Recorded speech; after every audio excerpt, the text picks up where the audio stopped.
Oromiyaa Miidiyaa Neetwork.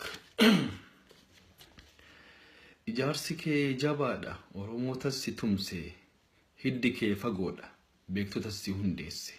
Har'a galma nuuf geessa amaanaa kalee fuutee, shimbirroo koo ni jiraatta, dhugaadhaan hunda moote. OMN ni jiraatta, dhugaadhaan hunda moote.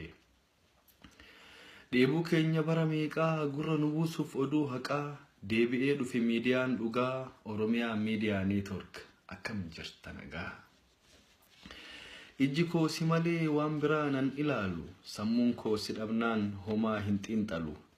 Cimii hundee jabeeffadhu kaamsa dandahi, aduu bilisummaa Oromoo ifa keen as bahi.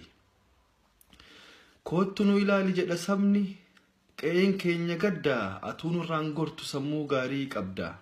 Hubannaan ilaalta iddoo caba keenyaa, si jalaan miliqsin hin dhoksin dhugaa keenya.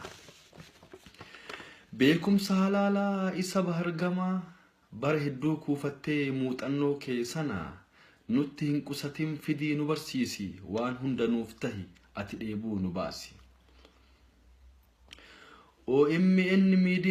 OMN keenya miidiyaa bilisaa, nutu wabii keeti nussi jiraachisaa.